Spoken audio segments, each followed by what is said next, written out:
So hello बच्चों, हम आगे शुरू करने जा रहे हैं अपना आगे फंडामेंटल पार्टनरशिप फंडामेंटल के फर्दर कॉन्सेप्ट्स। हमने लास्टली भी सीखा था कि कैसे पीएल एप्रोप्रिएशन बनाते हैं एंड देन उसका कॉन्सेप्ट क्या है। ठीक है, अब हम आज सीखने जा रहे हैं कि उसके जो अंदर के सारे जो आइटम्स हैं, एप्रोप्रिएशंस हैं, उसका कैलकुलेशन कैसे करते हैं। ठीक है, बहुत सारे एप्रोप्रिएशन है उसके अंदर। जैसे हमारा पीएल एप्रोप्रिएशन अकाउंट ये है, तो हम इसमें बहुत सारे आइटम लेकर के जाते हैं ना, आपने लास्टली सीखा है। ठीक है, इसके जर्नल एंट्री भी आपको आई होप क्लियर होगी। होमवर्क मतलब इसके जो क्वेश्चंस हैं जो हमने लगाए हैं वो आपको आज 2 क्वेश्चन हम और देंगे। ठीक, यहाँ पे क्या आता है बाय नेट प्रॉफिट की पीएल बाय पीएल, यहाँ क्या आता है by IOD interest and drawings. फिर यहाँ पे क्या आएगा टू आईओसी, शॉर्ट फॉर्म में नहीं लिखेंगे एग्जाम में, मैं यहाँ पे लिख रहा हूँ। ठीक है, टू सैलरी या फिर कमीशन या फिर दोनों हो सकता है। टू इसके बाद रिजर्व्स, रिजर्व बनाएंगे तो, एंड टू रेम्यूनरेशन, कभी कभी ये भी लिखा रहता है, सैलरी की तरह ही होता है रेम्यूनरेशन। इसके बाद टू डिविजिबल प्रॉफिट्स। अब होता क्या है कि मैथमेटिकल कैलकुलेटिव चीजें इसमें से क्या है, ठीक है, जो हमें कैलकुलेट करनी पड़ेगी। कैलकुलेटिव चीजें इसमें से ये है, आपको आईओडी निकालना पड़ेगा, ये फॉर्मूला बेस्ड होती है ना। इंटरेस्ट एंड ड्राइंग क्या होता है, ड्राइंग्स पे इंटरेस्ट, एंड इंटरेस्ट किस पे दिया जाता है, over the period of time. Interest क्या होता है, मतलब इंटरेस्ट एक चीज है, मतलब एक जो आप इंटरेस्ट पे करते हो रिसीव करते हो वो आपको ऑन टाइम बेसिस मिलता है ना, तो ये टाइम बेसिस कंपोनेंट है। तो टाइम बेसिस है तो ऑब्वियसली बात है कैलकुलेशन करना पड़ेगा, तो इसका कैलकुलेशन सीखना पड़ता है, इसका भी सीखना पड़ता है, कमीशन का भी सीखना पड़ता है ना। एंड बस ये 3 चीजों को हम अलग से डील करेंगे, कैसे कैसे निकाला जाता है। तो आज हम सीखने जा रहे हैं कि आईओसी को कैसे निकालते हैं। बहुत जो है इसमें क्या है प्रॉब्लम, बस ये है कि बहुत वैरायटी ऑफ क्वेश्चंस है इसमें, तो बहुत सारी वैरायटी है इसमें, 3-4 वैरायटी है और इसमें 1-2 वैरायटी है बस। ठीक है, ज्यादा नहीं है। ठीक, तो ये चीज हमें सीखनी पड़ेगी, और चार्ज के बारे में आपको पता होना चाहिए। कमीशन के बारे में पढ़ेंगे तो हम और भी चीजें पढ़ेंगे, बताऊंगा तब आपको। ठीक है, तो अभी हम सीखने जा रहे हैं कि कैसे इंटरेस्ट ऑन कैपिटल का कैलकुलेशन करते हैं। सो बच्चों, हम सीखने जा रहे हैं कि कैसे निकालेंगे इंटरेस्ट ऑन कैपिटल।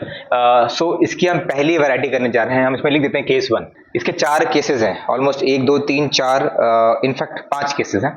ठीक, तो हमने तो अभी हम केस 1 सीखने जा रहे हैं। बाकी के देखो 2 केसेस इजी हैं, बाकी डिफिकल्ट है, तो बाद में करेंगे, अदरवाइज तुम इसे डाइजेस्ट नहीं कर पाओगे। तो इसमें क्या है कि देखो इंटरेस्ट ऑन कैपिटल क्या होता है, हमारी कैपिटल पे इंटरेस्ट दिया जाता है।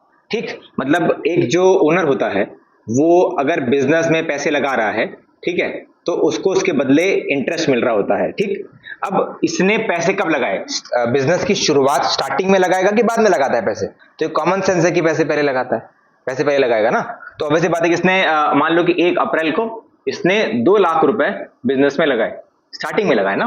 ठीक है, इसके बदले उसको इंटरेस्ट मिलेगा, इंटरेस्ट ऑन कैपिटल कहा जाएगा। मान लेते हैं वो @ 10% पर एनम पे है। तो जब साल खत्म होगा, साल शुरू हुआ कहां पे, 1 अप्रैल 2024 और ये खत्म होगा 31 मार्च 2025। तो यहां से लेकर के यहां तक का वक्त, ये जो देखो पैसा जो होता है ना, दैट्स एन असेट। जैसे हम किसी का घर इस्तेमाल करते हैं तो हम उसके बदले उसको क्या पे करते हैं, रेंट, है ना, रेंट पे करते हैं ना। या किसी की गाड़ी हायर करते हैं तो उसके बदले में हम रेंट पे करते हैं, पे रेंट, जैसे ओला वाली सर्विस हम रेंट पे करते हैं साथ में। तो कहने का मतलब, तो जो मनी होता है ना, पैसा, वो भी एक तरह से असेट है, प्रॉपर्टी है, एंड उसका जो इस्तेमाल करोगे उसके बदले आपको इंटरेस्ट पे करना पड़ेगा, रेंट पे करना पड़ेगा, उसका किराया पे करना पड़ेगा। ठीक है, तो ऑब्वियसली बात है कि बिजनेस ने 1/4/2024 को पैसे लिए ओनर से, उसका पैसा इस्तेमाल किया है साल भर और उससे प्रॉफिट जनरेट किया है ना, तो उसके बदले उसको इंटरेस्ट पे करना पड़ेगा, that is known as interest on capital. Clear? तो बताओ इसने पैसा कब लगाया था, इस तारीख को लगाया था ना, 2 लाख रुपए। तो इंटरेस्ट किस पे कैलकुलेट होगा, ओपनिंग कैपिटल पे कि क्लोजिंग कैपिटल पे। ये ओपनिंग कैपिटल रही, ठीक है, और ये हो गई क्लोजिंग कैपिटल। ठीक है, क्लोजिंग कैपिटल क्या होती है, जब इसमें हम सारे प्रॉफिट्स ड्राइंग्स ऐड लेस कर देते हैं तो होती है क्लोजिंग कैपिटल। ठीक है, जैसे हम निकालते थे सोल प्रोप्राइटरशिप में। ठीक है, आया समझ में? तो हमेशा एक चीज तुम्हारे दिमाग में क्लियर होनी चाहिए कि इंटरेस्ट ऑन कैपिटल किस पे निकाला जाएगा, ओपनिंग पे भी क्लोजिंग पे, हमेशा ओपनिंग पे निकाला जाएगा। बैलेंस शीट में जो आपको कैपिटल दिख रही मतलब जो कैपिटल शो होती है वो कौन सी कैपिटल होती है, बैलेंस शीट में जो कैपिटल होती है वो कौन सी कैपिटल होती है, ओपनिंग की क्लोजिंग, क्लोजिंग, क्योंकि बैलेंस शीट कब बनती है, साल के अंत में। तुम पहले दिन बैलेंस शीट बना लोगे नहीं ना, तुम तो यहां बनाओगे ना बैलेंस शीट साल के अंत में। तो हमेशा जो बैलेंस शीट है वो आपको लास्ट में दिखेगी, तो कभी भी बैलेंस शीट के कैपिटल से आप मत निकालना ओपनिंग कैपिटल। ठीक है, समझ में आएगा, सॉरी मतलब मत निकालना इंटरेस्ट ऑन कैपिटल। ठीक, तो वो भी आगे केसेस हैं, तो समझ गया कॉन्सेप्ट इसका पूरा क्या है। ठीक, तो केस 1 में क्या है, मान लेते हैं मिस्टर ए पार्टनर है और मिस्टर बी, ए और बी पार्टनर्स है। हम एक टाइमलाइन बनाते हैं फिर शुरू करते हैं। ये मान लेते हैं ईयर है, और ये यहाँ पे साल शुरू हुआ 1/4/2024 और खत्म होगा 31/3/2025। ठीक है, यहाँ पे ए की कैपिटल दे रखी है और बी की कैपिटल दे रखी है। ए की है 4 लाख और बी की है आपकी 3 लाख। और इस डेट को इन्होंने क्या किया, कैपिटल और इंट्रोड्यूस कर दिया। मतलब मान लेते हैं इस डेट को मिस्टर ए ने 1 लाख रुपए कैपिटल और लगा दी, ऐड कर दी, एडिशनल कैपिटल इंट्रोड्यूस करी।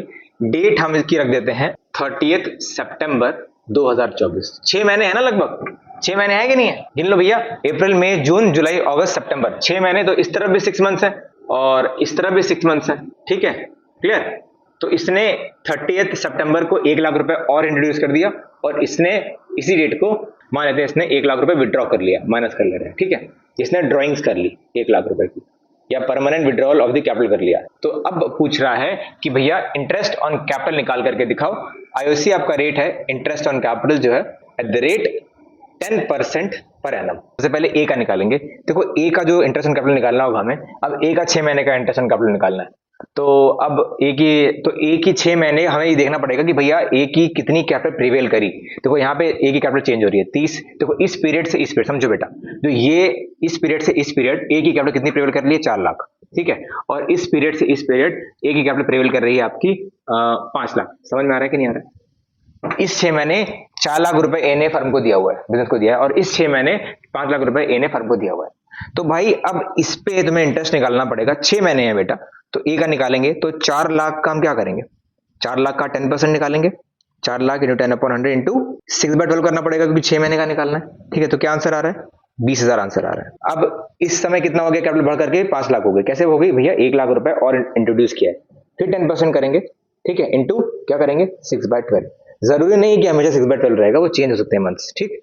तो यहाँ पे आ जाएगा 25,000 रुपए। तो दोनों को ऐड कर लीजिए, टोटल आईओसी कितनी बन रही है मिस्टर ए की, 25 + 20 45,000 रुपए। This is the total interest on capital. अब ये अमाउंट जो तुम लिखते थे ना पीएल प्रिपरेशन अकाउंट में, तुम ये अमाउंट लिखोगे, वो नहीं लिखोगे ये 4 लाख पे निकाल दिया 10%, वैसे नहीं लिखोगे। आया समझ में? देखो बी वाले में कैसे कैपिटल प्रिवेल कर रही है। तो बी वाले के फर्स्ट हाफ अगर देखें तो बी वाले मतलब बी की जो कैपिटल है वो है 3 लाख रुपए प्रिवेल कर रही है। 3 लाख रुपए यहाँ पर लिख देते हैं। तो 3 लाख पे इंटरेस्ट मिलेगा, ठीक है। तो 3 लाख पे ये बी जो है इंटरेस्ट मांगेगा। तो 3 लाख पे 10% 6 महीने के हिसाब से आपका होता है 15,000। तो 15,000 आपका बी वाला हो जाएगा फर्स्ट पार्ट, ठीक है। देन इसके बाद फिर क्या होगा कि फिर आपकी जो कैपिटल है वो अब 3 लाख, देखो इस यहाँ पे क्या हुआ, यहाँ पे 1 लाख रुपए से विड्रॉल हो गया। तो 3 में से 1 माइनस कर देंगे, बचेगा 2 लाख। इसको जो मिस्टर बी को जो इंटरेस्ट मिलना है वो साल भर का मिल रहा है बेटा। ये 6 महीने का इंटरेस्ट है, ये वाला जो हम अभी निकाल रहे हैं, इसीलिए हम 6/12 कर रहे हैं। एंड ये भी 6 मंथ्स का इंटरेस्ट है क्योंकि ये सेकंड हाफ का है, तो इसलिए भी हम 6/12 कर रहे हैं। लेकिन अब अमाउंट चेंज हो गया, 1 लाख यहाँ माइनस हो गया, तो 2 लाख रुपए ही इसने बिजनेस को दिए हुए हैं एज अ कैपिटल।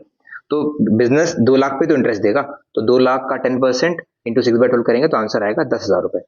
तो टोटल आपका कितना हो गया, 10 + 15 कितना आ जाएगा आंसर, 25,000 रुपए। अब यही अमाउंट आप पीएल एप्रोप्रिएशन अकाउंट में ए और बी में, एक में लिखोगे आप 45 और एक में लिखोगे 25, ऐसे निकालते हैं इंटरेस्ट ऑन कैपिटल। ये था तुम्हारा फर्स्ट केस, ठीक है। इसके बाद एक क्वेश्चन दे रहे हैं, वो आप सॉल्व करना, एंड देन उसके बाद क्वेश्चन दे रहे हैं सॉल्व करना, एंड देन वीडियो पॉज करना, ठीक है, फिर निकाल के दिखाना उसको। क्वेश्चन लिखिएगा एक, देखिए एक्स और वाई पार्टनर्स हैं, ठीक है। इसकी कैपिटल है 4 लाख, इसकी कैपिटल है 6 लाख। इंटरेस्ट ऑन कैपिटल है at the rate 8% per annum, और मिस्टर ए ने विड्रॉ किया है 50,000। कब किया, डेट बता रहा हूं, ये बिजनेस शुरू हुआ है 1/4/2022 को। इसने विड्रॉ किया है अप्रैल मई जून, ठीक है। इसने विड्रॉ किया है 30 जून 2022 को, और इसने एडिशनल कैपिटल इंट्रोड्यूस किया है 1 लाख रुपए। डेट है आपकी, इसने किया है 30 दिसंबर 2022 को। अलग अलग डेट्स हैं, ध्यान देना, अलग अलग डेट्स हैं, आपको इस पर निकालना कोशिश करिए, नहीं आएगा तो हम करके दिखाएंगे। तो बच्चों देखो कैसे कैलकुलेट करेंगे इसको। पहले मिस्टर एक्स का करते हैं। मिस्टर एक्स ने स्टार्टिंग में कितना पैसा मतलब कब विड्रॉ कब हो रहा है, चेंज 30/6 को हो रहा है। मतलब आपका ये जो 4 लाख कैपिटल है कितने महीने प्रिवेल करी, 3 मंथ प्रिवेल करी, तो 30 से लगभग यहाँ पे आएगा। तो 36 22, ये 22 है। टाइमलाइन ऐसे बना करके करिए पहली बार, फिर धीरे धीरे आप सीख जाएंगे तो उसकी जरूरत पड़ेगी नहीं। तो ये देखो 4 लाख कितने महीने प्रिवेल कर रहा है बेटा, 3 मंथ्स, अप्रैल मई जून, ठीक है। तो 3 मंथ्स के लिए आप कितनी कैपिटल प्रिवेल कर रही है, 4 लाख रुपीज। तो 4 लाख का कितना निकालेंगे हम, 4 लाख का हम 8% निकालेंगे, 8/100 इंटू 3/12 करना पड़ेगा, ठीक। तो ये आपकी मिस्टर एक्स की आ जाएगी, ठीक। इसके बाद जो सेकेंड हाफ है वो कितने मंथ्स का है, वो 9 मंथ्स का है, ठीक है। 9 मंथ्स में कितनी कैपिटल प्रिवेल हो रही, विड्रॉ कर लिया उसने 50,000 रुपए। इस जंक्चर पे उसने 50,000 रुपये विड्रॉ किए, 50,000 रुपीज़। तो कैपिटल कम होकर के कितनी हो गई? कैपिटल कम होकर के 3.5 लाख रुपए हो गई। अब 3.5 लाख रुपए पे निकालना है, ठीक है। इसे थोड़ा सा और क्लियरली लिख देते हैं, समझ में आएगा फिर। देखो इस तरीके से हो रहा है। अब इस पे निकालना है हमें इंटरेस्ट, तो 4 लाख पे 8% निकाल रहे हैं, ठीक है। इंटू 3 मंथ्स का है तो 3/12 करेंगे। सिमिलरली 3 लाख पे निकालना होगा, 3.5 लाख पे, तो 3.5 लाख 8/100 9/12 करेंगे, ठीक है। तो अब देखिए कैसे निकल रहा है। अब 3 4 जा 4 2 जा कैंसिल कैंसिल, तो 4 2 जा 8, 8,000 आई इसकी, 4 2 जा 8, 8,000 आई, ठीक है। और नहीं बचा। इसके बाद कितना आ रहा है इसका देखिए, इसका आ रहा है 3 3 जा 9, 3 4 जा 12, 4 2 जा, ठीक है, कैंसिल कैंसिल। 3.5 का डबल होता है 7, 70, ठीक है। 7,000 21,000 रुपीज़। सो 8,000 प्लस 21,000 कितनी आ रही है? इसकी आयुषी आ रही है आपकी 29,000 रुपीज़। जब आप धीमे धीमे सीख जाएंगे तो अपने आप ये दोनों फॉर्मूला रख करके लगा लेंगे, अपने आप आ जाएगी। इसको निकालने का एक तरीका ये भी है कि देखो आप ओरली करना चाहो तो 4 लाख रुपए कितने महीने प्रिवेल करी आपको पता चल जाएगा भाई, 3 महीने प्रिवेल करी है, तो अप्रैल मई जून, तो 4 लाख का 8% कितना होता है? 32,000 रुपए। 32,000 का कह रहा है तो 3 महीने प्रिवेल करी, तो 32,000 इंटू 3/12 करना है। 3/12 को हम 1/4 भी बोल सकते हैं। तो 32,000 का 1/4 कितना होता है? मतलब आधा का आधा, 32,000 का आधा होता है 8,000, तो ये अपने आप निकल गया, ठीक है। सिमिलरली फिर आप ऐसे रख के भी कर सकते हो, अगर बड़ा नंबर है तो फिर आप ऐसे कर सकते हो। आया समझ में? इस बार बन गया। तो अब इसके बाद हम वाई का कैसे निकालेंगे? वाई वाले में क्या है देखिए, 6 लाख रुपए है। 6 लाख रुपए कब तक प्रिवेल करिए, मैं टाइमलाइन बना करके दिखा रहा हूं आपको, बार बार लेकिन जरूरत नहीं है। 1/4/22 और 31st 3/23, ठीक है। तो आपकी जो 6 लाख कैपिटल है वो कितने महीने प्रिवेल करी भाई? 9 मंथ्स प्रिवेल करी, फिर दिसंबर से कैपिटल चेंज हो गई, सो 3 मंथ्स मान लेते हैं ये है। तो 30 दिसंबर 2022 चल रहा था, तो इस पॉइंट पे 1 लाख रुपए का इंट्रोडक्शन हुआ था, 1 लाख रुपए और आ गया था। तो यहां से लेकर के यहां तक 6 लाख रुपए है, ठीक है, और यहां से लेकर के यहां तक 7 लाख रुपए हो गई कैपिटल। तो 6 लाख पे इंटरेस्ट लगाना है आपको, 6 लाख पे 8% लगाना होगा। 6 लाख का 8% इंटू कितने महीने? 9/12। सिमिलरली यहाँ पे 7 लाख का 8% इंटू 3/12, 3 मंथ ही तो रहा, जनवरी फरवरी और मार्च। 1 अप्रैल से लेकर के 30 दिसंबर तक 6 लाख रुपए ही इसने बिजनेस में लगाए हुए थे। इसने 1 लाख रुपए बढ़ा दिए तो इंटरेस्ट भी इसको ज्यादा चाहिए होगा। 6 लाख कैलकुलेट करिए, 3 3 9, 3 4 12, 4 2 हाँ 31st होगा, ये 30th नहीं होगा, 31st होगा, ठीक है। एक दिन खा गए, 31st होगा, ठीक है। 31st करिएगा, ऐसे डेज में मत निकालिएगा, डेज में आता है, ठीक है। डेज का मैं आपको बताता हूँ एक चीज इसी से, ठीक। तो 6 लाख का इसका निकालिए, कितना आ रहा है? 6, तो 36,000 रुपए, और इसका कितना आएगा? 7 लाख। कैंसिल करिए इसको, 14,000, ठीक है। तो 14,000 plus 36,000 you will get 50,000 rupees IOC, जो कि पीएल प्रिपरेशन अकाउंट में लिखोगे। सर जरूरी है कि हमेशा ऐसे मंथ में बात करेगा? नहीं, डेट्स में बात कर सकता है। तो एक डेट बड़ी इंपॉर्टेंट है, मतलब डेज में अगर बात करेगा, मान लो कि क्वेश्चन में बोल रहा है कि नहीं 15 तारीख को विड्रॉल हुआ, 18 तारीख को विड्रॉल हुआ, अगर डेट्स पे अगर आप आ जाएंगे तो फिर बताओ एक साल में कितने डेज होते हैं? 365। तो जनरली ऐसा कोई पीरियड आएगा जिसमें 73 डेज आ रहे होंगे, तो 73/365, इसका क्या होता है कैलकुलेशन? 73 का 5 टाइम्स होता है 365, ठीक है। तो ये 1/5 होता है। तो ऐसा भी आता है एग्जामिनेशन में। तो ये 73 डेज के लिए, मान लो 73 डेज के लिए इंटरेस्ट निकालना होगा, मान लो कि ऐसी किसी डेट पे होता है जिसमें 73 डेज का इंटरेस्ट लग रहा है, तो उसमें तुम घबराना मत। उसमें 73 अगर आया कैलकुलेट करके, जैसे मान लो कि 1 अप्रैल को इन्होंने 6 लाख इंट्रोड्यूस किया था, ठीक है, एंड अप्रैल पूरा बीता। अप्रैल में कितने डेज होते हैं? 30 डेज होते हैं। मई में कितने होते हैं? 31। कितना हुआ? 61, ठीक है। इसमें 12 दिन और हो गए। तो मान लेते हैं कि 12 जुलाई को उसने और कैपिटल इंट्रोड्यूस कर दिया, तो 1/5 तो 73/365 होगा ना, ये सब जोड़ लेंगे तो कितना आ रहा है? 73 डेज। तो जो कैपिटल 73 डेज के लिए प्रिवेल करी है उसको इंटू 73/365 करना पड़ेगा ना, टाइम लगाना पड़ेगा आपको। तो उसमें आप 1/5 ही करोगे, वो अपने आप बाय डिफॉल्ट कर लेना। 73 कटता है तो मतलब 365 कटता है 73 पे, ठीक है। समझ में आया कि नहीं आया? तो इस तरीके से भी आता है, तो घबराना नहीं। तो ये था आपका वैरायटी नंबर 1, कैसे सॉल्व करते हैं, ठीक है। इसके बाद हम आगे मूव करेंगे अब केस 2 में।